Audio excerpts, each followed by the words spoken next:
बोली देवादिदेव 1008 महावीर भगवान की जय। संत शिरोमणि आचार्य गुरुवर श्री विद्यासागर जी मुनि महाराज की जय। परम पूज्य 108 मुनिवर श्री प्रज्ञा सागर जी महाराज की जय। द्वादशांगिनवाणी माता की जय।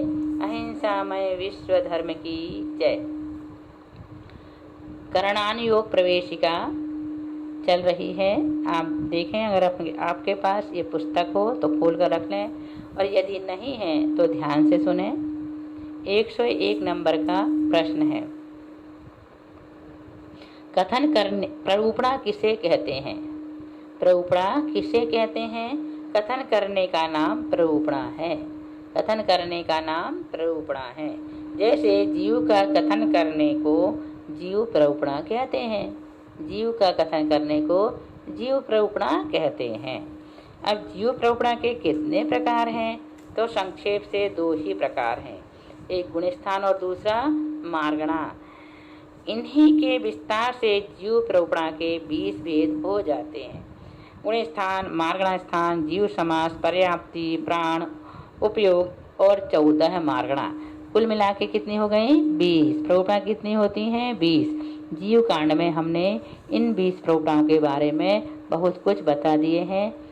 अब इसके बाद आपको कर्मकांड पढ़ाना है, इसलिए करणान योग प्रवेशिका पढ़ा रहे हैं। यदि आप इंटरेस्टेड हैं तो इन प्रश्नों के उत्तर को याद कर लें, अच्छी तरह से याद करें, जिससे आपको कर्मकांड समझ में आने लगे। गुणस्थान किसे कहते हैं? दर्शन मोहिनी आदि कर्मों के उदय, उपशम, क्षय, क्षयोपशम से होने वाले जीव के भाव को गुण कहते हैं और उन गुणों की तारतम्य रूप अवस्था विशेष को गुणस्थान कहते हैं। गुणस्थान के कितने भेद हैं? गुणस्थान के 14 भेद हैं। मिथ्यात्व, सासादन, मिश्र, अविरत सम्यक दृष्टि, देश विरत, प्रमत्त संयत, अप्रमत्त संयत, अपूर्वकरण, अनिवृत्तिकरण, सूक्ष्म सांपराय, उपशांत मोह, क्षीण मोह, संयोग केवली और अयोग केवली। कितने होते हैं गुणस्थान? 14 होते हैं। अब गुणस्थानों के ये नाम होने का कारण क्या है? तो यहाँ पर बताया जा रहा है कि मोहिनी, कर्म और योग, क्योंकि आदि के 4 गुणस्थान तो दर्शन मोहिनी कर्म के निमित्त से होते हैं। 5वें से लगाकर 12वें गुणस्थान पर्यंत 8 गुणस्थान चारित्र मोहिनी के निमित्त से होते हैं और 13वां तथा 14वां गुणस्थान योगियों के निमित्त से होता है। इसके साथ ही मिथ्यात्व गुणस्थान का क्या स्वरूप है? यहाँ पर प्रश्न है। जैसा कि हमने ऊपर 14 गुणस्थान के नाम अभी पढ़े थे, अब उन 14 गुणस्थानों की परिभाषा भी तो पता होना चाहिए। तो यहाँ पर यह बताया जा रहा है कि मिथ्यात्व गुणस्थान किसे कहते हैं, क्या है मिथ्यात्व गुणस्थान की परिभाषा, उसका लक्षण क्या है? तो कह रहे हैं कि दर्शन मोहिनी के भेद मिथ्यात्व प्रकृति के उदय से होने वाले अतत्व श्रद्धान रूप जीव के भाव को मिथ्यात्व गुणस्थान कहते हैं। यह गुणस्थान दर्शन मोहिनी के उदय से होता है, इसी से इसमें औदायिक भाव कहा है। इस गुणस्थान वाला मिथ्या दृष्टि जीव यथार्थ वस्तु का श्रद्धान नहीं करता, और जैसे पित्त ज्वर वाले रोगी को मीठा दूध अच्छा नहीं लगता, वैसे ही उसे धर्म भी अच्छा नहीं लगता। अब देखें साधारण गुणस्थान का क्या स्वरूप है। प्रथमोपशम अथवा द्वितीयोपशम सम्यक्त के काल में कम से कम एक समय और अधिक से अधिक 6 आवली काल शेष रहने पर अनंतानुबंधी कषाय के 4 भेदों में से किसी एक कषाय का उदय होने से जो जीव अपने सम्यक्त से च्युत हो जाता है उसे साधारण गुणस्थान कहते हैं। अर्थात सम्यक्त रूपी पर्वत की चोटी से गिरकर मिथ्यात्व रूपी भूमि की ओर आने वाला जीव साधारण सम्यक दृष्टि कहलाता है। कितनी अच्छी बात कह रहे हैं यहाँ पे। सम्यक्त रूपी पर्वत की चोटी से गिरकर मिथ्यात्व रूपी भूमि की ओर आने वाला जीव साधारण गुणस्थान कहलाता है। इस गुणस्थान में पारिणामिक भाव कहा है, क्योंकि यह गुणस्थान दर्शन मोहिनी कर्म के उदय वगैरह की अपेक्षा से नहीं होता, किंतु अनंतानुबंधी कषाय के उदय से होता है। यह अनंतानुबंधी कषाय चारित्र मोहिनी का वेद है। चारित्र मोहिनी का वेद है ना, कितनी कसाय होती हैं? 25। तो ये कसाय चारित्र मोहिनी का ही भेद है। प्रथमोपसम सम्यक्त और द्वितीयोपसम सम्यक्त में क्या अंतर है? अभी यहाँ पर पिछली जो हमने आपको शासन स्थान के बारे में बताए थे उसमें 2 शब्द आए थे, प्रथमोपसम सम्यक्त और द्वितीयोपसम सम्यक्त। अब आपका प्रश्न खड़ा हो सकता है कि प्रथमोपसम कहते किसे हैं, द्वितीयोपसम किसे कहते हैं? तो यहाँ पर बताया जा रहा है कि प्रथमोपसम सम्यक्त और द्वितीयोपसम सम्यक्त में क्या अंतर है। तो मिथ्या दृष्टि जीव के अनंतानुबंधी क्रोध, मान, माया, लोभ और मिथ्यात्व, सम्यक मिथ्यात्व और सम्यक प्रकृति, इन 7 प्रकृतियों के उपसम होने से चौथे आदि स्थानों में जो उपसम सम्यक्त होता है उसे प्रथमोपसम सम्यक्त कहते हैं। और 7वें स्थान में उपसम श्रेणी चढ़ने के सम्मुख अवस्था में छायोपसमिक सम्यक्त से जो उपसम सम्यक्त होता है उसे द्वितीयोपसम सम्यक्त कहते हैं। आगे समझ में एक बार फिर से बता देते। मिथ्या दृष्टि जीव के अनंतानुबंधी क्रोध, मान, माया, लोभ और मिथ्यात्व, सम्यक प्रकृति, इन 7 प्रकृतियों के उपसम से होने वाले चौथे आदि स्थानों में जो उपसम सम्यक्त होता है उसे क्या कहते हैं? प्रथमोपसम सम्यक्त कहते हैं। और 7वें गुण स्थान में उपसम श्रेणी चढ़ने के सम्मुख अवस्था में छायोपसमिक सम्यक्त से जो उपसम सम्यक्त होता है उसे द्वितीयोपसम सम्यक्त कहते हैं। अब तीसरा गुण स्थान मिश्र गुण स्थान का क्या स्वरूप है? सम्यक मिथ्यात्व मोहिनी के उदय से ना तो केवल मिथ्यात्व रूप परिणाम होते हैं और ना केवल सम्यक रूप परिणाम होते हैं, किंतु मिले हुए दही और गुड़ की तरह एक जुदी ही जाति रूप सम्यक मिथ्यात्व परिणाम होते हैं। इसी को मिश्र गुण स्थान कहते हैं। मिश्र गुण स्थान की विशेषता क्या है? मिश्र गुण स्थान से 5वें आदि गुण स्थानों में चढ़ना शक्य नहीं है।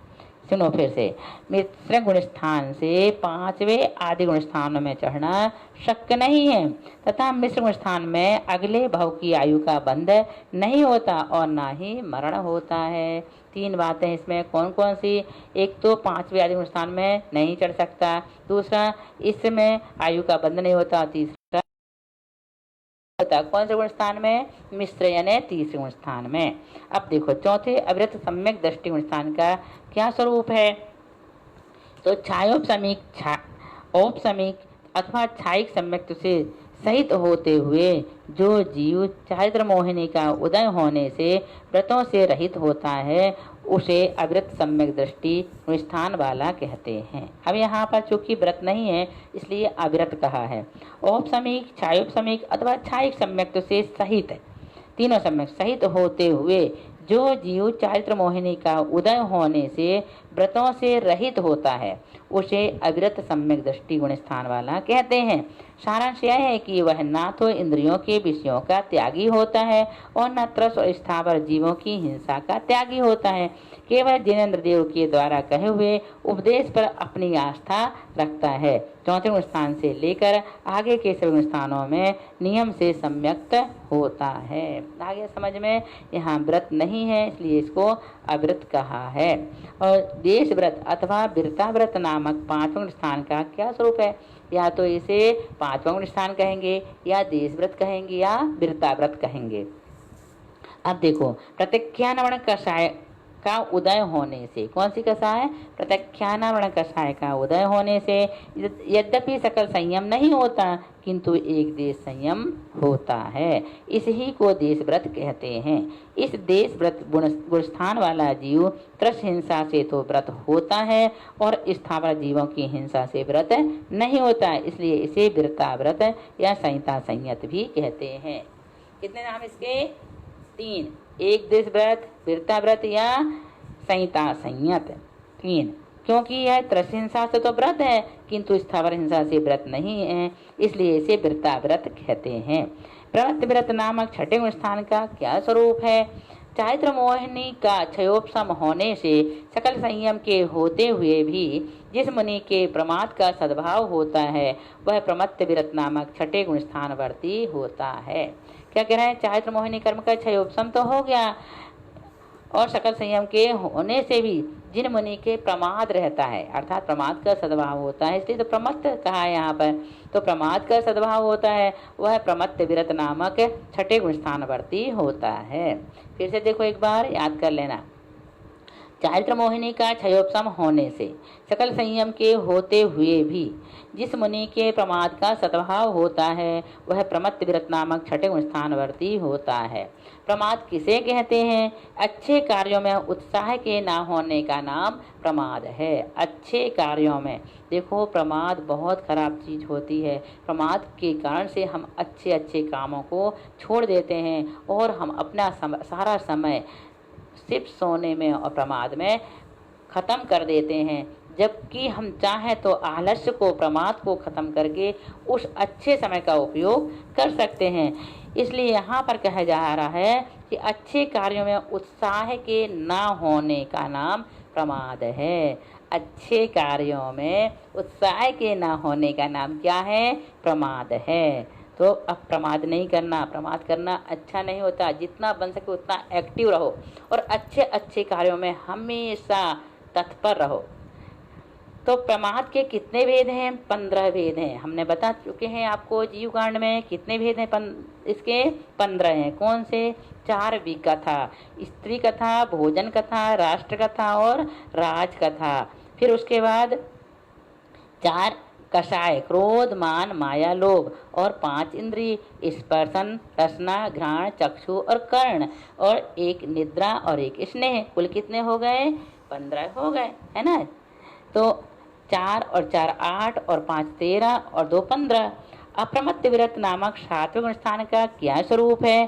संजुलन कषाय और 9 कषायों का मंद उदय होने से प्रमाद रहित संयम भाव को अप्रमत्त विरत गुण स्थान कहते हैं। फिर से सुनो, संजुलन कषाय और 9 कषायों का मंद उदय।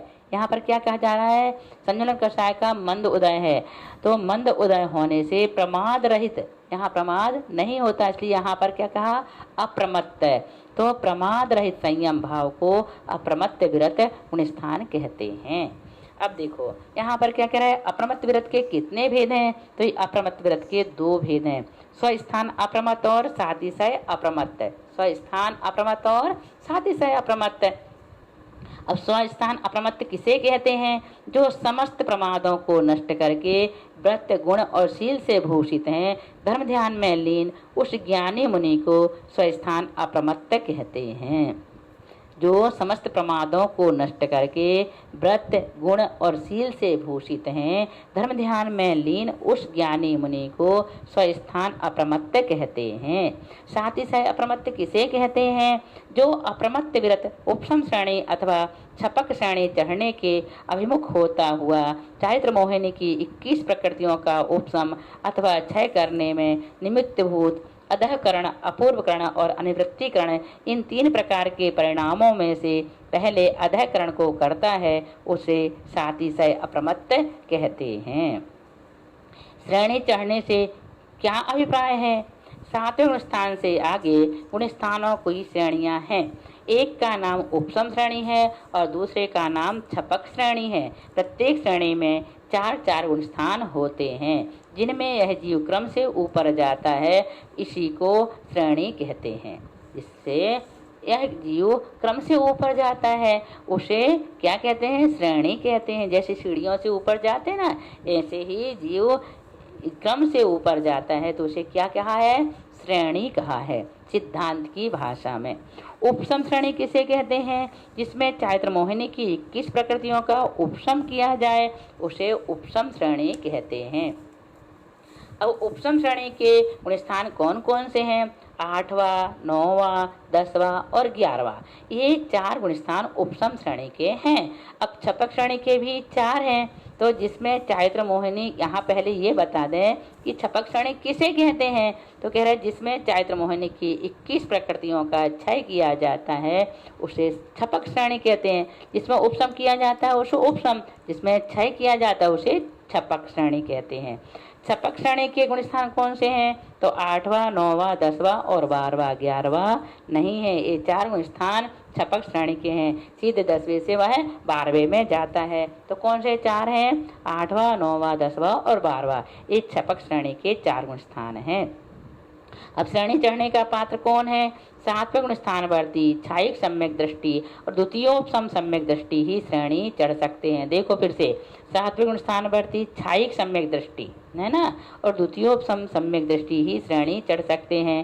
छायिक सम्यक दृष्टि उपसम श्रेणी भी चढ़ सकता है और छपक श्रेणी भी चढ़ सकता है, किंतु द्वितीयोपम सम्यक दृष्टि केवल उपसम श्रेणी ही चढ़ सकता है, छपक श्रेणी नहीं चढ़ता, तथा प्रथमोपसम सम्यक दृष्टि और छायोपसमिक सम्यक दृष्टि श्रेणी नहीं चढ़ सकते।